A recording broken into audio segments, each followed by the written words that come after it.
Welcome to the Tough Made Easy podcast, where knowledge meets conversation.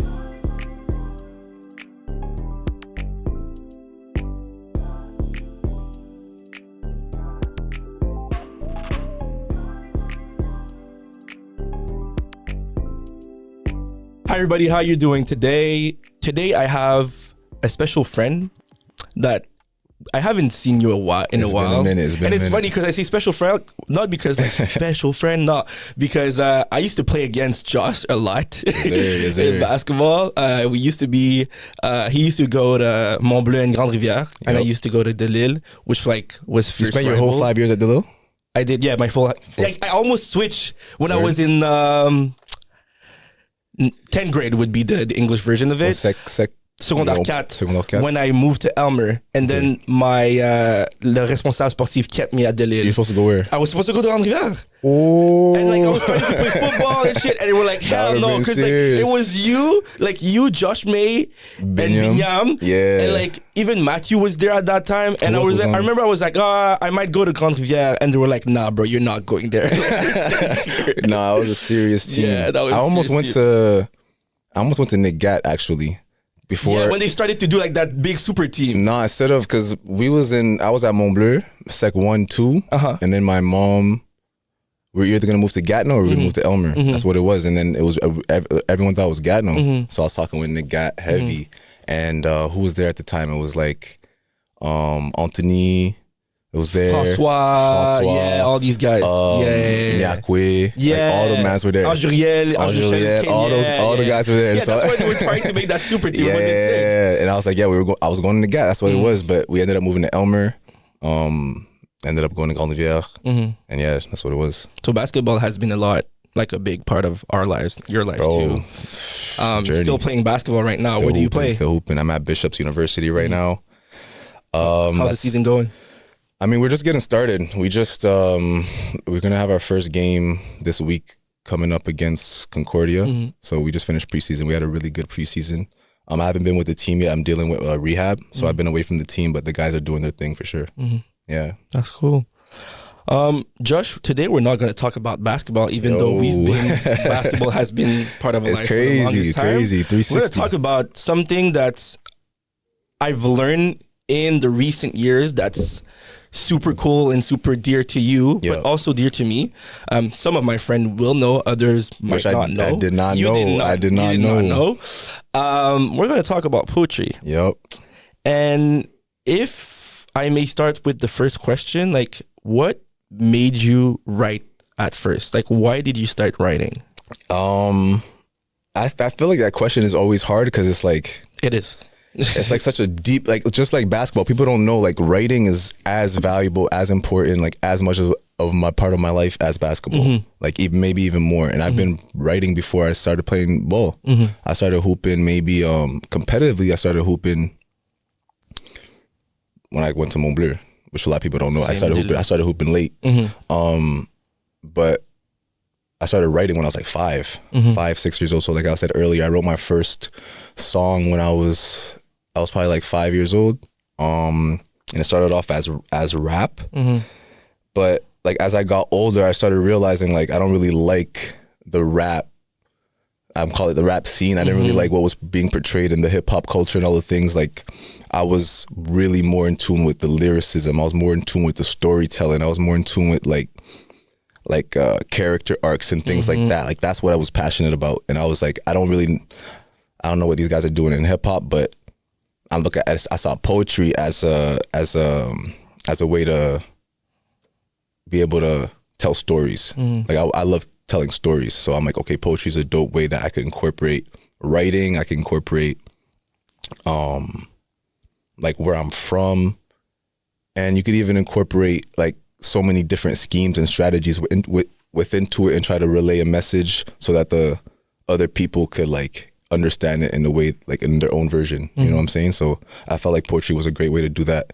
And what's surprising is I don't even consider myself a poet. Like a lot of people now, they'll see me around like, yo, the poet. But like, I don't even consider myself a poet. I just consider myself a storyteller. Like I like to write. I like to put pen to paper and like tell stories. Was it scary the first time that you actually like, because now you're doing some open mics. Yep. you're reading out loud, you're speaking about, like, you're doing spoken words for people who don't know. Was it scary the first time that you went on stage to do that? When was the first time was it actually wasn't Pieces of Us. It was I don't know what it was, like open mic. So this poet, her name is Sandra. She did this open mic at Drip House Cafe, and that was my first one. And I already knew what I was gonna perform as like something I had wrote when I was super young. So like I think that was the scary part about trying to like be vulnerable about something that you feel like you're not necessarily that person anymore, but it's still someone that you once were. And to be honest, it's scary every time. Like real talk. Every time I go perform, every time I step up, I feel my heart pound right before I go on, and then you're nervous. All of the same thing, like hooping. It's this, like it's literally the same. Like those butterflies you get, like before the game, like all of that, and then once the ball goes up, it's go hoop. And then I'm out there, I'm spitting. You do your thing, and as soon as you're done, it's like, yo, I could have done this better. I could have done, like, same thing as hooping, bro. I could have, when you miss like whatever, like you miss a read or whatever, you go home like, yo, I could have done this instead. So same thing when you're on the mic. It's like, oh, I messed up on this, but they don't really know how you messed up because they don't know your piece. But that's how I feel like you get nervous every time, and then as soon as you're done, you're like, yo, I want to do it again. It's like shoot, so I just want to do it again. That's so true. Because my first time going on stage and speaking about what I was writing and the stuff that I was feeling inside was I think I was like I said, I was 14 or 15 if I'm not mistaken. Azara might know. It was at in Eastern Ontario. We had this competition, and it was like half poetry, half like spoken words, and like other talents. Is that where you lived before you came to Gatineau? No, not even. It was just I don't know how I got into that context again, but like I got into it and I was so scared. I was like, man, I'm going to be in front of like this. It was like a big crowd. I was like, I'm going to be in front of this big crowd. I'm going to be talking about stuff that's like, I never spoke to anybody. And like, was it something that you wrote for that, or is it something you already had? It's something that I already had. Okay, same for me. It was something I already had. Because like, I don't know for you, but for me, it was like, I was like, I feel way more comfortable with something that I already had because it's like something that I know so much. Because I don't know what's your creative process, and we'll get back to that in a few seconds. But for me, it was like, okay, I already know this. I know how, like, I read it so many times, like it's almost by heart now. Like, I can do it. And then I did it, and I was like, oh my God, that felt great. Yes, you have this little moment, like you said, in basketball where it's like, oh, I could have done this better. I could have done this better. But I felt so good about doing it because I was like, oh my God, this is something else that I didn't know I was talented at. Well, that's cool. But I'm super curious to hear your stuff now. You can't just tell me you do that and then not show me. And like the thing is, I used to have this like IG page when I was like in Cégep. I think it was called like Flowing Empathy or something like that. Okay. And I wrote, but without putting my name. So it was just anonymous. Okay. And like it was on WordPress, and like I put everything there and shit. And like during COVID, I wrote like a lot because again, I had nothing to do. I always write, but like in COVID, it was even worse. And like you're alone with your thoughts, and it goes and goes and goes. And like I was writing a lot. So I remember doing that. But like, I don't know. Maybe at some point I'll go on a stage again and try to do it, but it was just not something that I thought about. But me seeing you, I kid you not, I was really happy because I felt validated. I was like, oh my God, I'm not the only one doing this. That's what's up. And it's really cool to see somebody else. That's what it is. And inspiration is like, bro, it's eternal. Like it keeps moving, it revolves. And that's why I'm like, people like reach out to me and it's like, yo, I love that you're doing this. Like I do this. And I'm like, the fact that they're reaching out to me, it makes me like more confident in doing it because I'm doing it, but like I'm just doing it for like, you don't really know what you're doing at the end of the day, but like to get that validation that you said, like it's like, okay, cool, like you're not the only one. Yeah, and like that's important to get. Sure. Yep. Yeah. What's your creative process? Like how do you write? Like is there like, do you put yourself in a certain mood? Because everybody has different for writers, people will know everybody has a different way to set themselves up to write, to be in the mood, to get those ideas, or whenever there's like a blank moment, like they try to do something else to try to get back in it. What's your creative process? So, I mean, my thing is a journey. Like like I said, I've been writing forever. I really started like, I don't remember a time when I was never, like I don't ever remember a time when I wasn't writing. So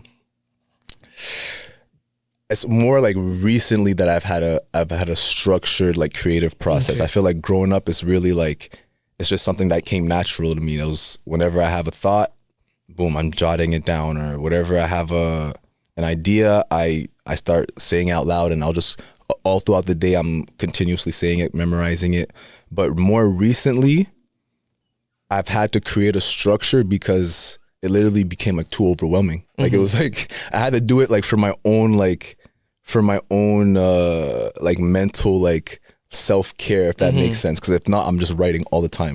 Like I'll have my notes app is dangerous. Yeah, same. Dangerous, bro. My notes are, you're locked up.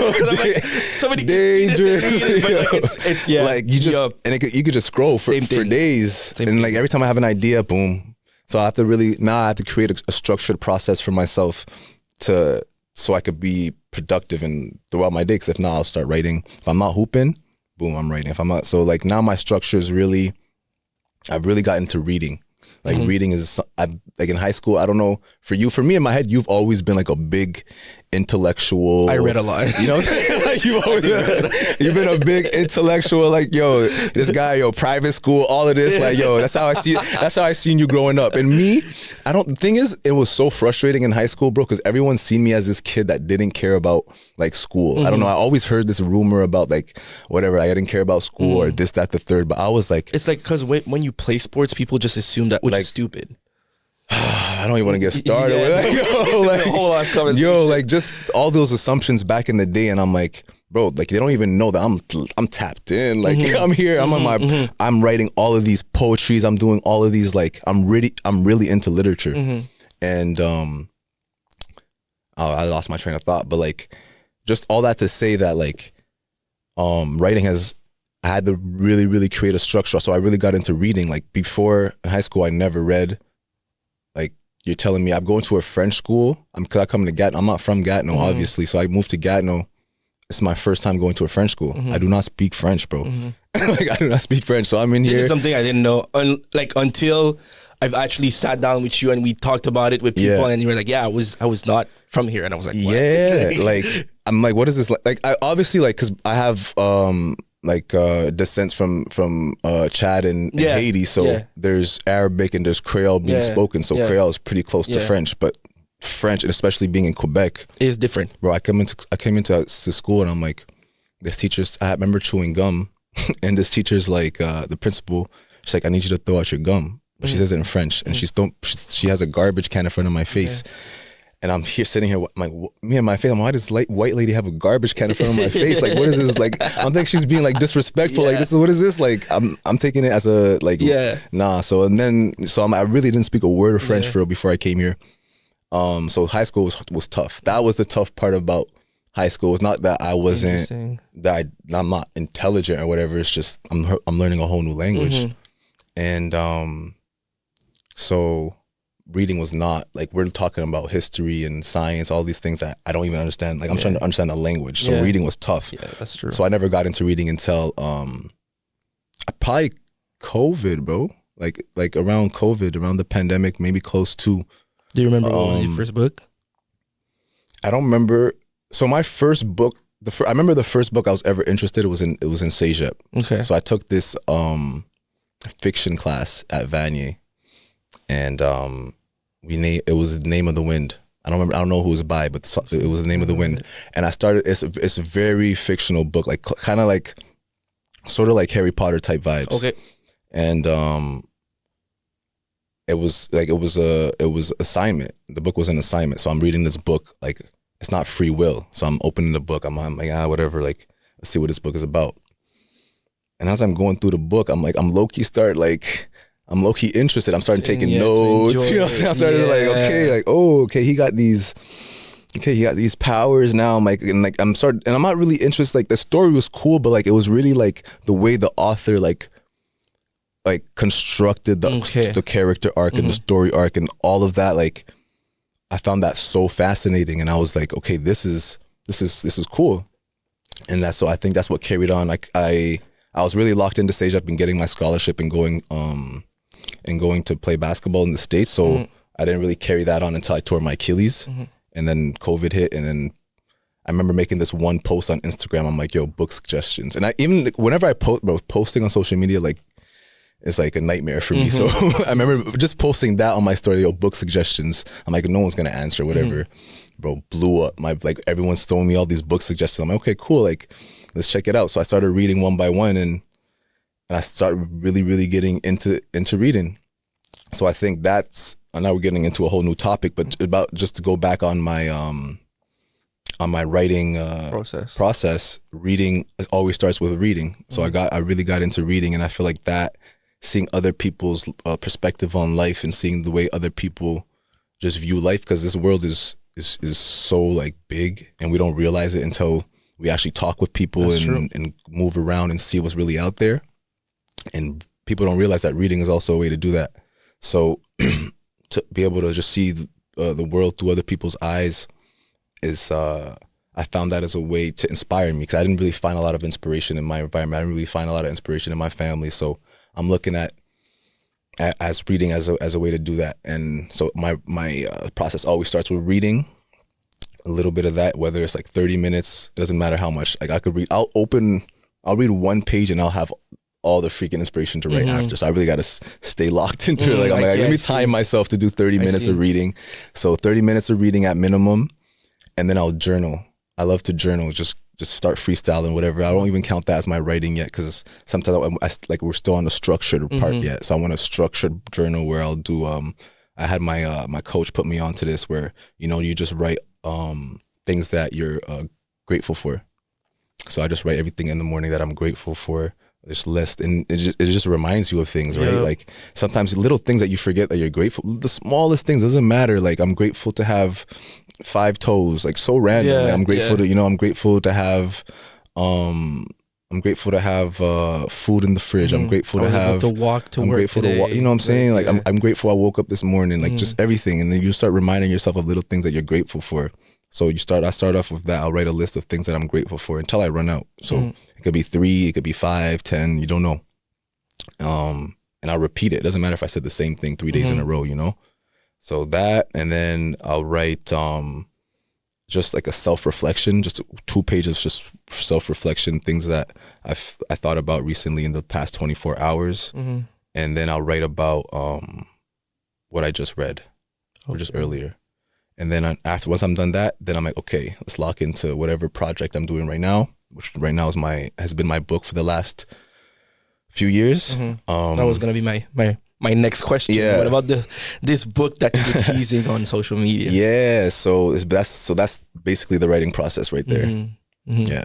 And you said something that caught my attention earlier. You said you didn't have a lot of, like, you took your inspiration from the books because you didn't have a lot of inspiration. And maybe I misunderstood, but you said you didn't have a lot of inspiration around you, which I found interesting, because you just said that going through high school, it was hard and all of that. Wasn't that enough to maybe like start the inspiration? Because for me, I started writing out of pain. Yep. I started writing out of like losing friends from suicide, losing like it was really not being able to express myself, or seeing stuff that I was like, why is this happening to me and not to other people? Like it came from a place of not being able to understand myself, if I can put it like that. And then afterwards, it became something where I was able to express myself in more than just sadness. Like anger was there, or like joy was there, and like everything in between was able to be written on a piece of paper or on my phone. That's what I do too. I write a lot on my phone. But like for somebody who used to have like having it hard when you're coming up, wasn't that like something that could have been inspiration? Yeah.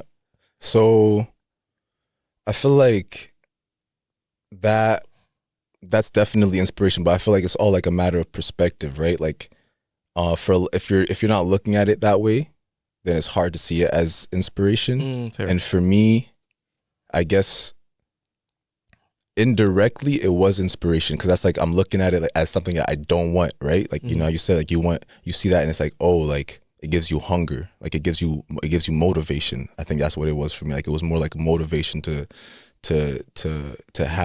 really go out every day and like try to be the best version of myself.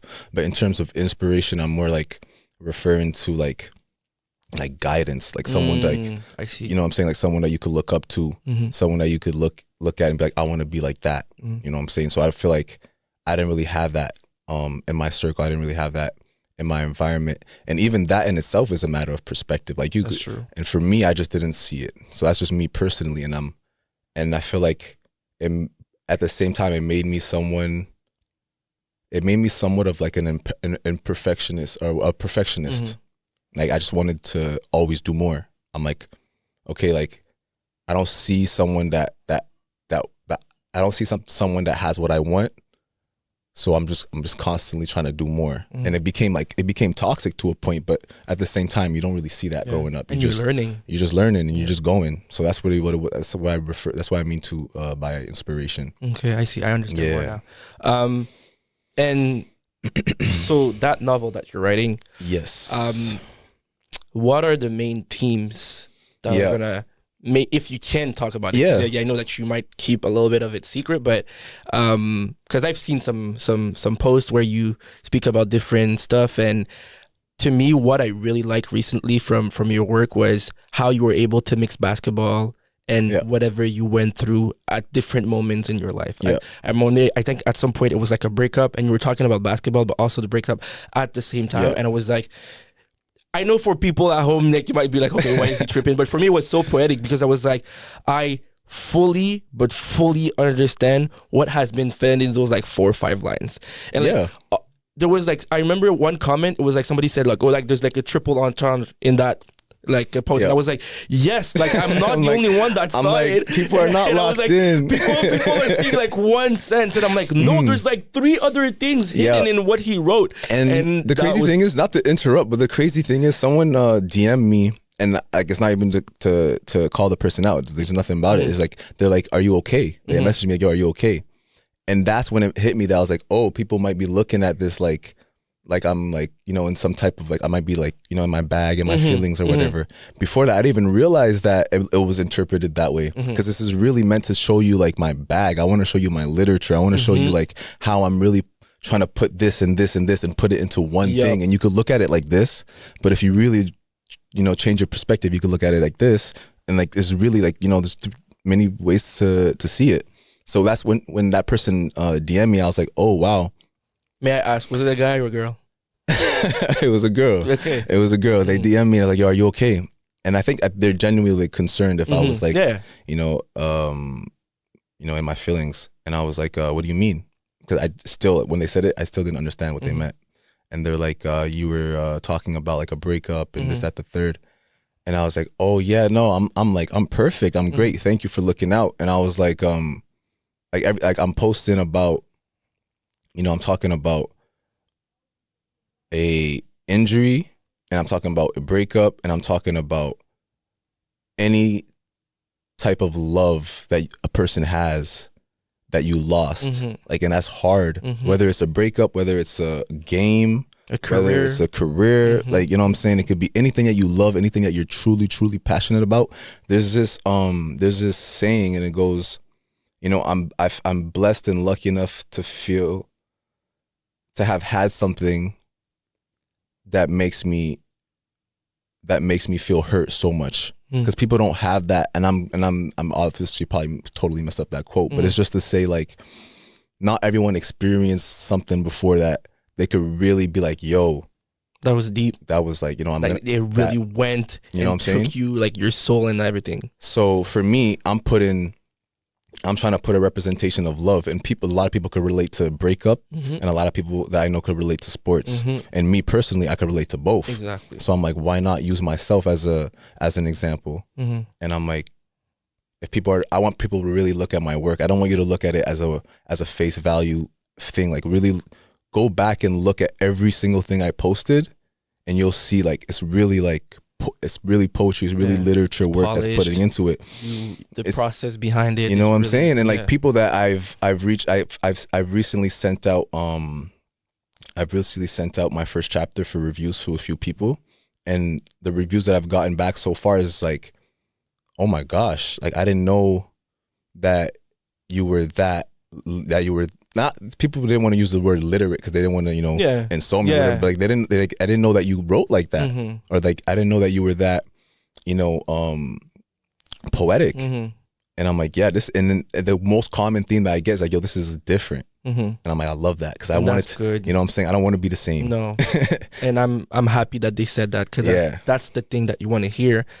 And trying to imitate, and I'm not trying to throw any shades at anybody in Gatineau, but like when you did what you did, I was happy because I was like, it's going to give another perspective to younger kids that they can try something else other than rap. Yeah. Because while I agree and people that are talented are going to be talented and it's good, I see a lot of kids that are like, oh, I want to rap because that's their way of expressing themselves or being able to tapping into their emotions and creativity, and that's great. But I'm like, there's other ways to do that. And I feel like whenever, like, in the past, 5 years, I've seen a lot of like youngins in Gatineau start rapping, and like some have good, some have to practice a little bit more, but it's like everybody sees it as a way to be creative, which is super cool. But I'm like, you can tap into, you can paint, you can do other stuff, you can play music. Like, there's a lot of stuff that you can do, and like, I feel like some kids will see you and they'll be like, okay, I can do like that, I can be like that, and I can do that, and it's gonna be good for them because, like you said, you're different, and it's a good thing that they're seeing that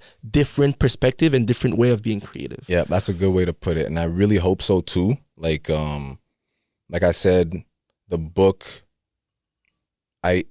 Another review that I got that was really cool for me was someone said that, because in writing and literature, there's a lot of ways you could go about telling a story, and you could either be passive in the way you express so that you could allow people to interpret it in their own way, and then you could be the total opposite, which is the approach that I took. And I'm like, and I'm throwing line after line after line of bar after bar, and like, I want to incorporate my own, the things that I love in rap, the things that I love in music, the things that I love in storytelling. But I'm putting it into a novel format, so that people are actually, it could be someone from the hood that's never read before, or someone that's a high intellectual that loves literature, and you'll both be able to read this and be like, this is a dope piece of work. That's a great way to put it. Yeah, and like you said, I want to inspire people to want to show their work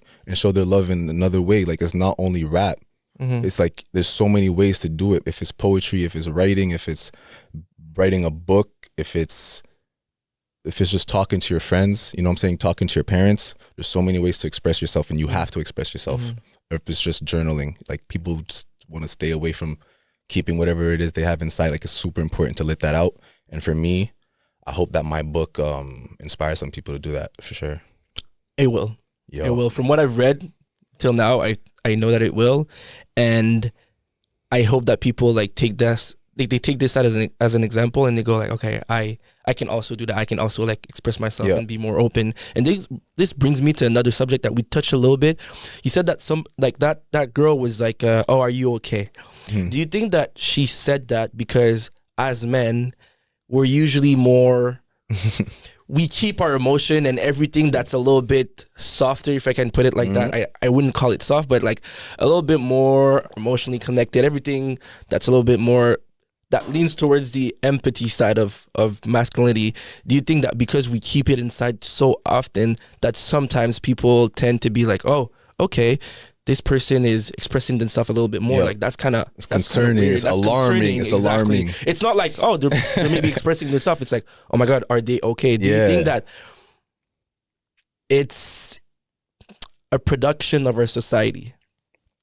It's 100%. Like, it's 100%. It's a social construction, bro. It's like, why? And it's frustrating. It's frustrating because I'm like, why can't we be who we are when we're in our rooms by ourselves?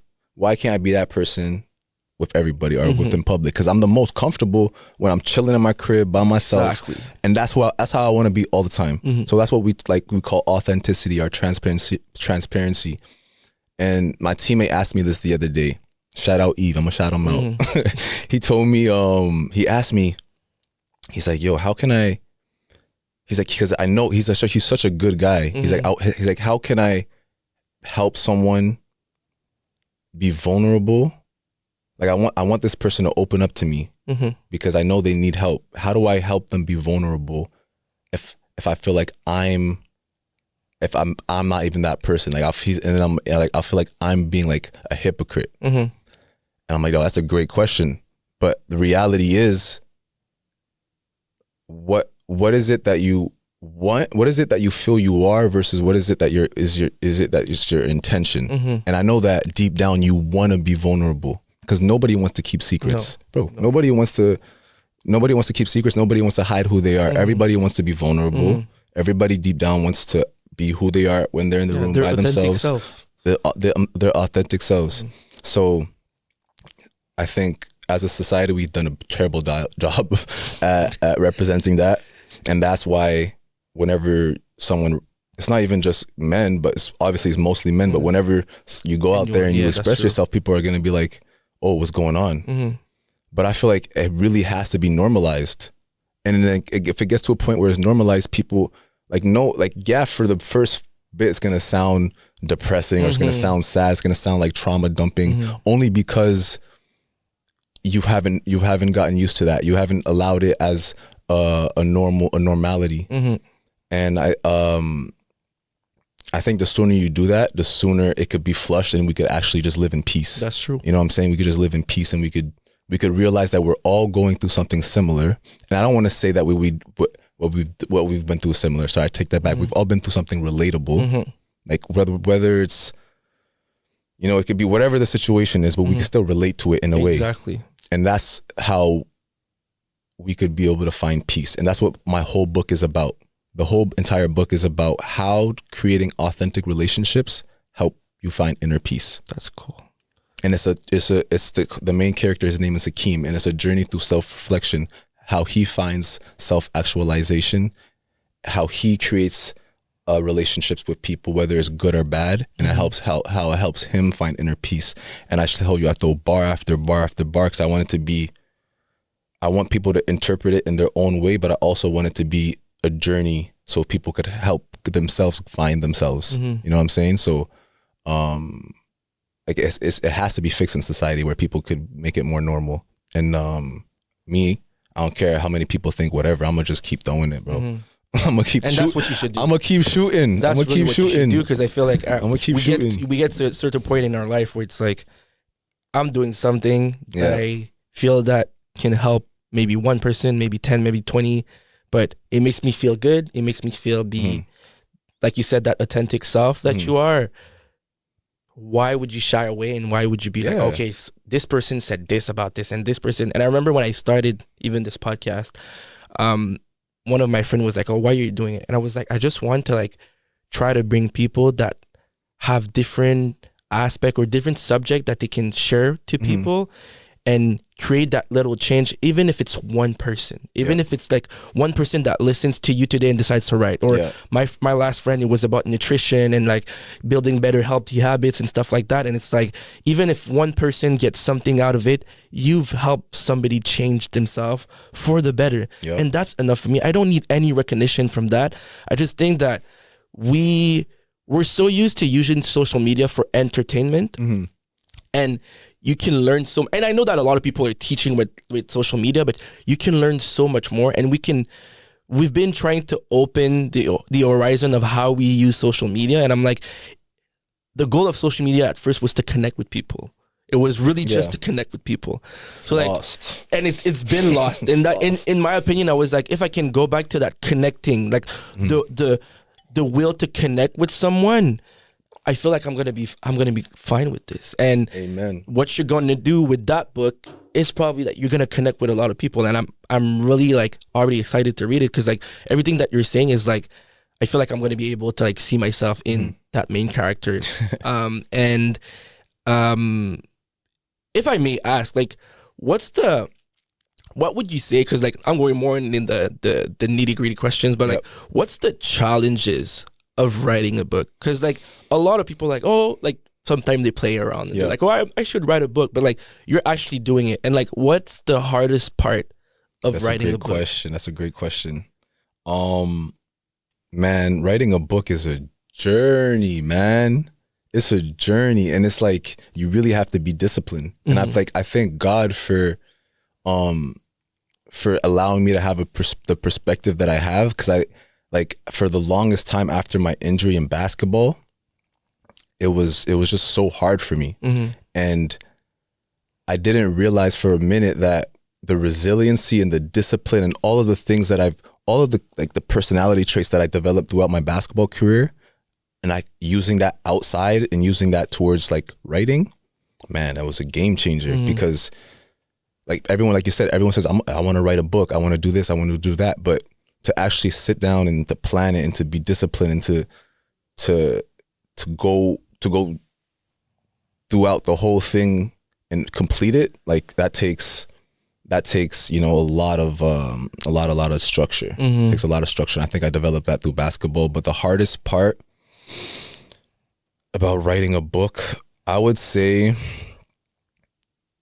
is actually like it's the actual writing. It's the actual writing of it.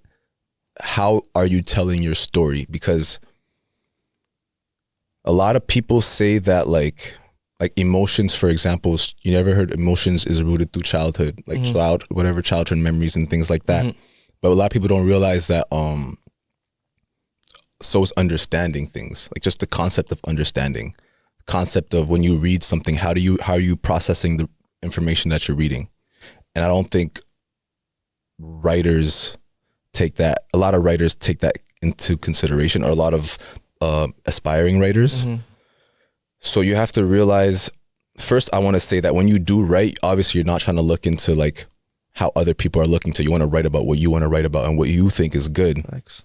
But when I'm talking about just the concept of storytelling, you have to also realize that the way you think your story is going to be understood is not going to be understood by everyone the same way. And this person and this other person might understand it a different way. So you have to really construct your story in a way that I think makes sense. So I think that's the hardest part about writing, for me at least, was for making sure that my story made sense, that everything connected with everything. There was not any loose ends. There's not something that I mentioned in chapter 1 and that just goes away and you just never hear about it again. I really want this to be a serious book. Like, you have to know that I'm not coming in here in this literature game and I'm trying to be an amateur. That's why I say I don't consider myself a poet. I consider myself an author. I really am an author. I want people to look at this book as a real work of literature. And I think that's the hardest part of writing books. I see a lot of people coming up with like self-published books, poetry books, and it's not too professional. It's not, it's just like a collection of poetry, which is cool and everything.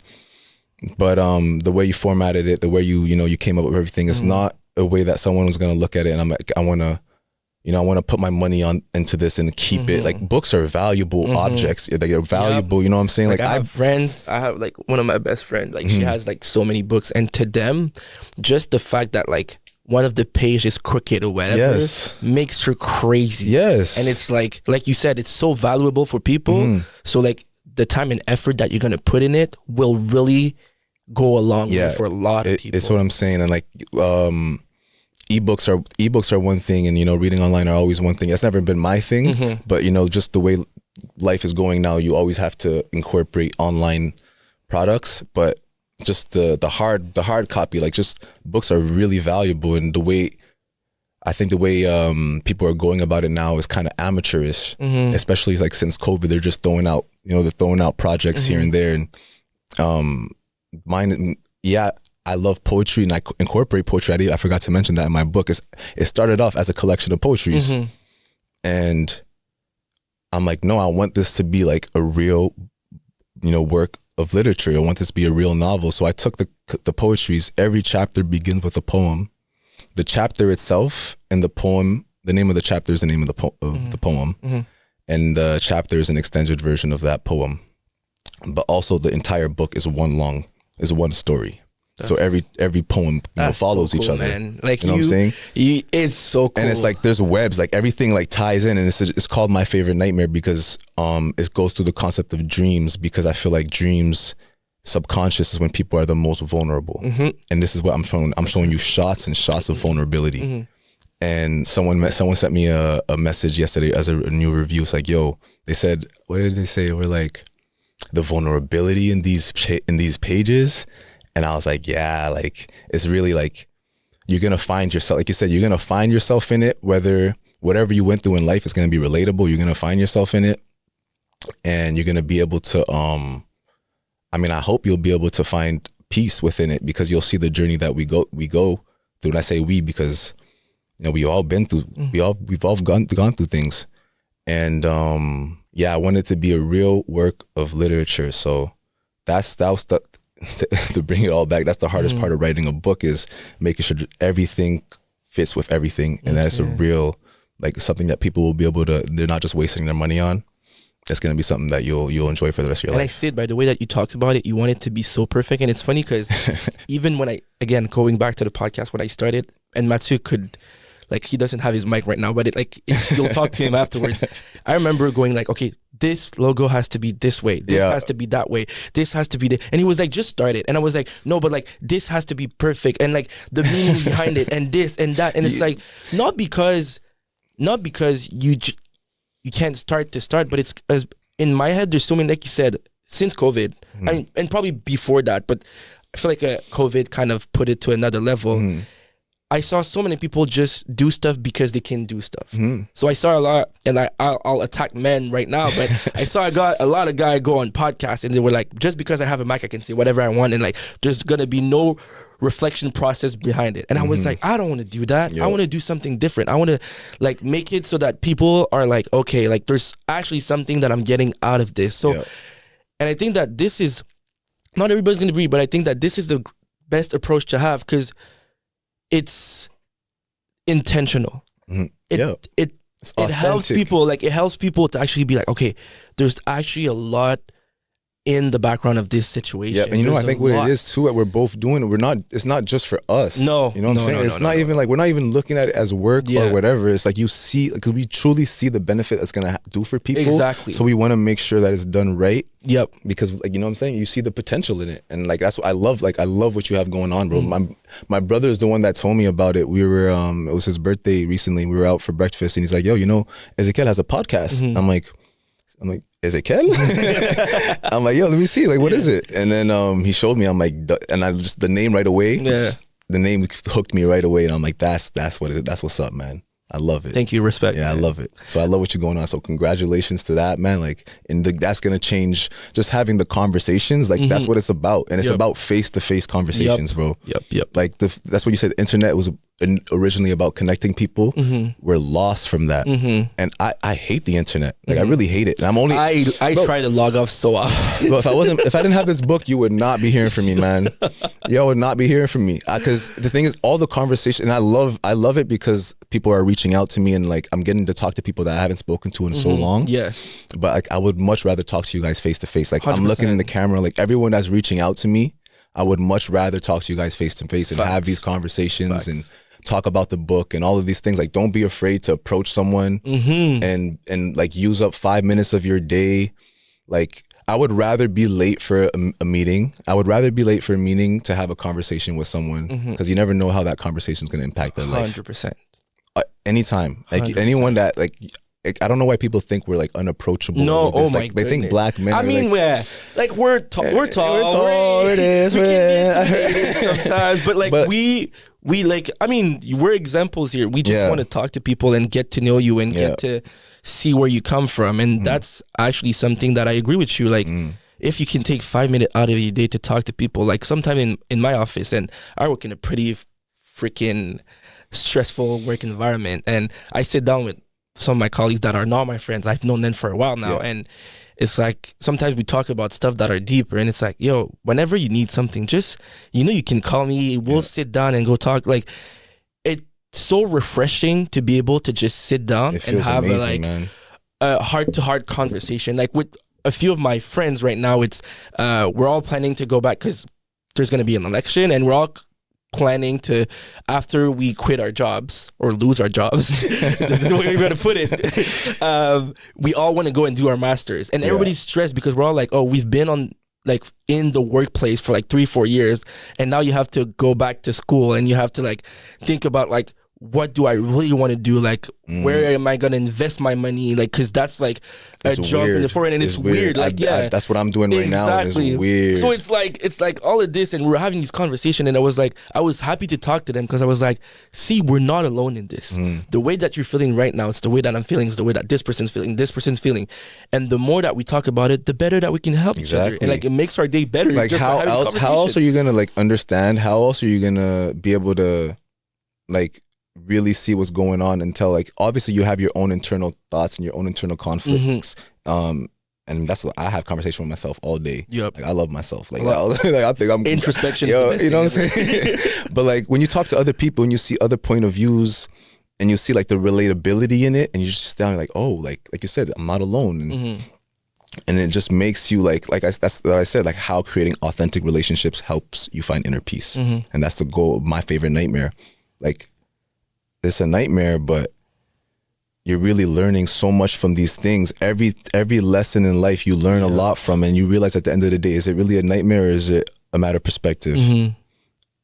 So that's like, I started seeing these patterns in life, and I'm like, I really love these like, you know, these obstacles. Like, and it's not a barrier, it's not a challenge, it's not a problem. It's like, it's an opportunity to figure something out. It's an opportunity to learn. It's an opportunity to grow.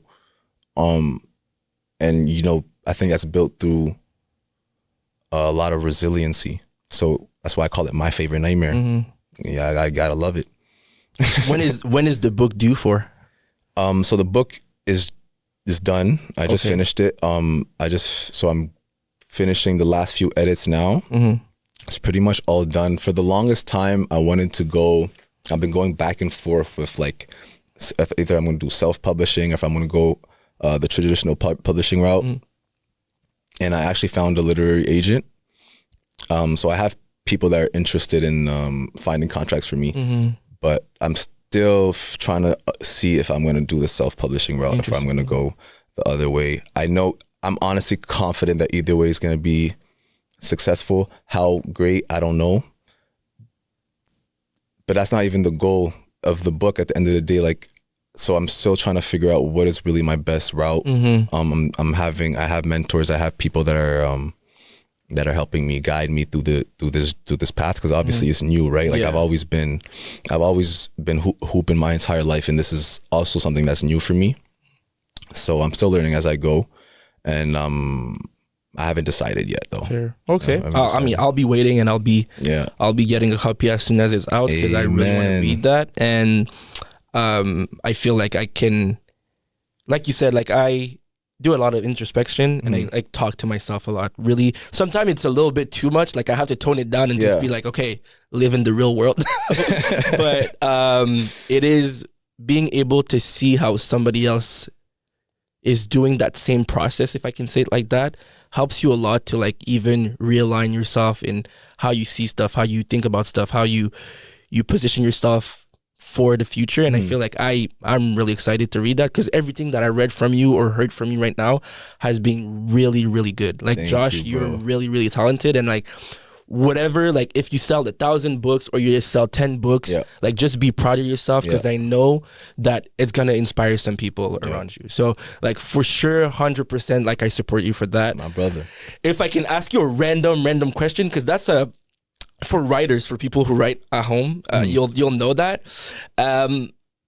What's your favorite method of writing? Would you say it's pen paper or your cell phone? Sorry.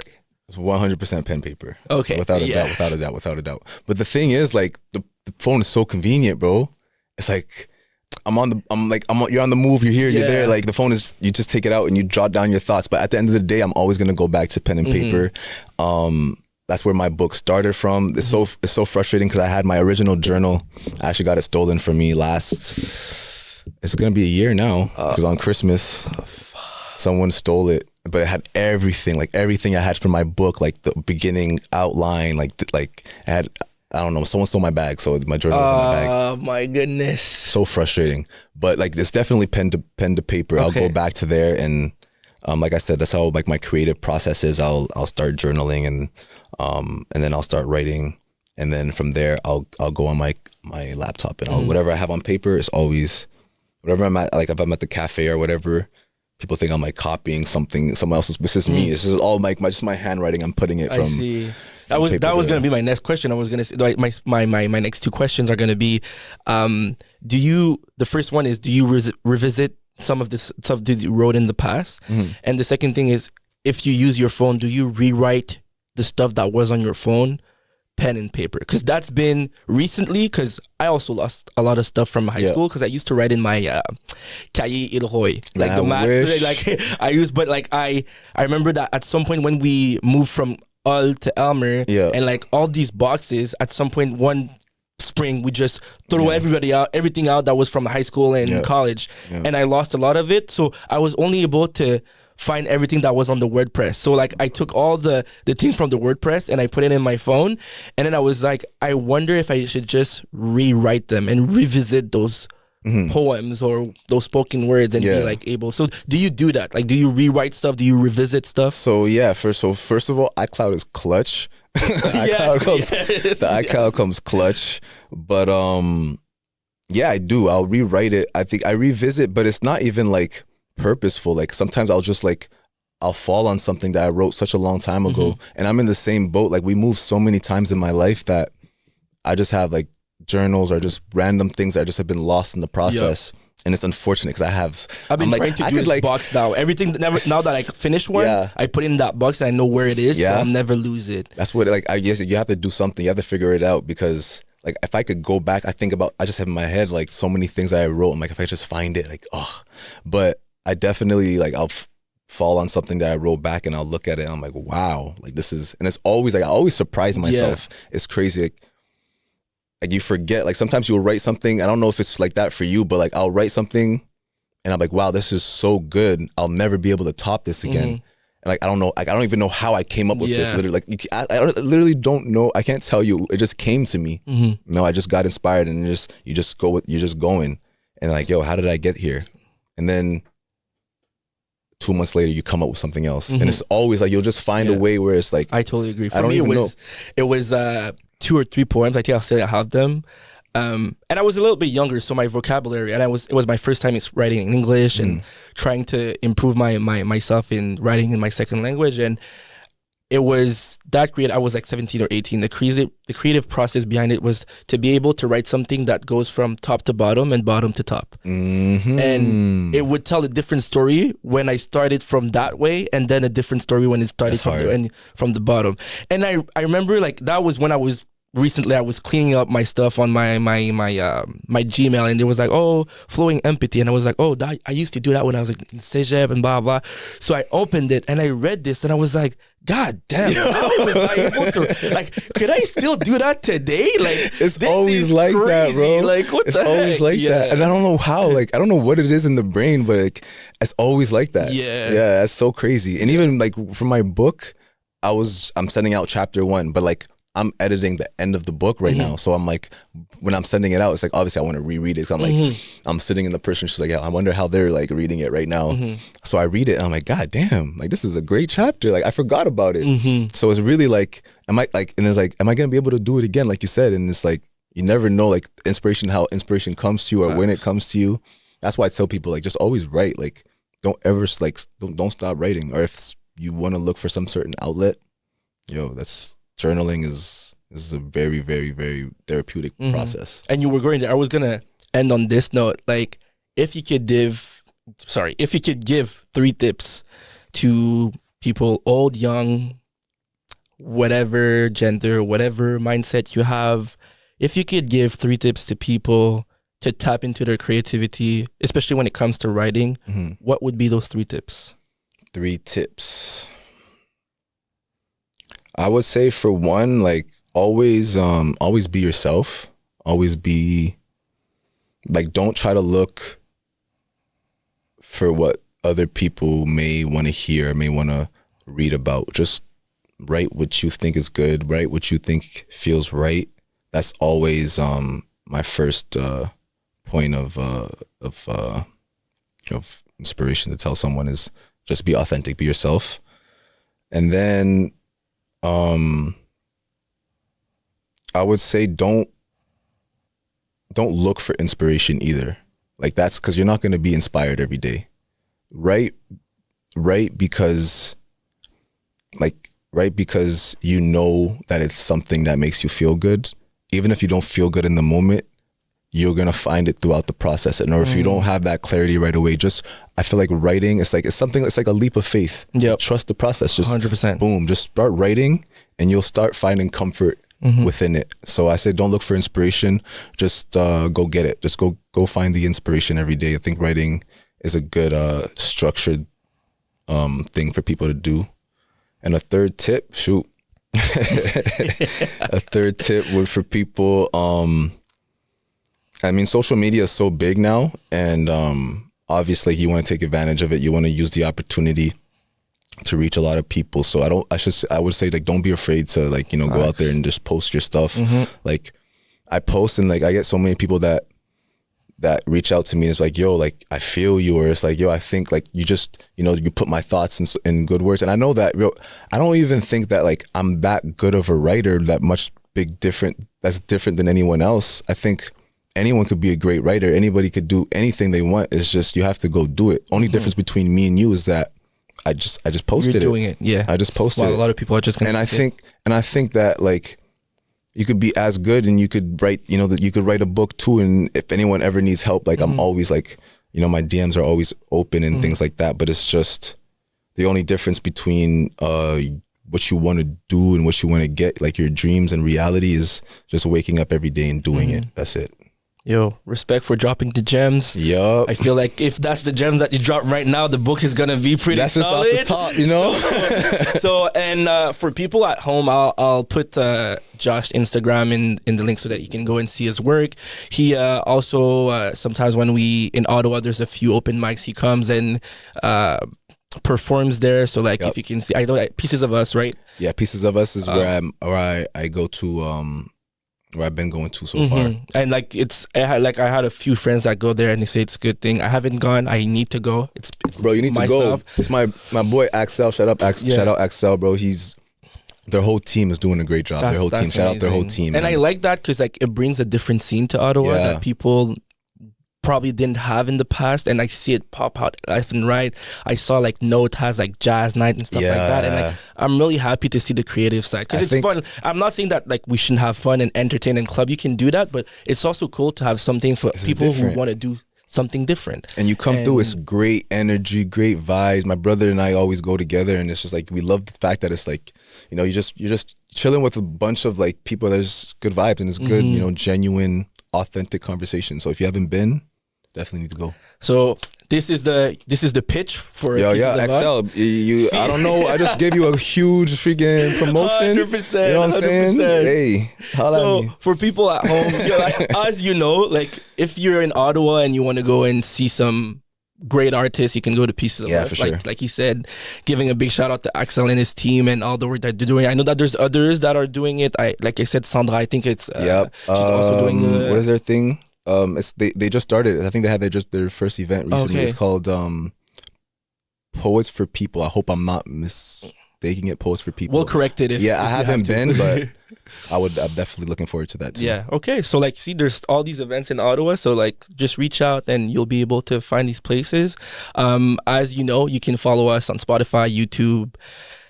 I don't have a Facebook, man. Spotify, YouTube, Instagram, TikTok. Yes, and I'll put the information for Josh. And when his book is out, I'll make sure to post it so that you can go and support. Please, if there's one thing that I want you guys to remember from this podcast, support the young artists in your city or in your circle. Like, giving a like or a follow doesn't cost you a lot. Like, it's actually free. Okay, so if you're able to, like, just support, because sometimes we want to support people that are so far away, and I'm not saying that you can't do it, but it's also so gratifying when you support, like, us, people that are in your circle, starting on the come up, starting to do stuff, because at some point we get to places where, like, we're better off and we can offer more to you guys. So it's like, support local talent.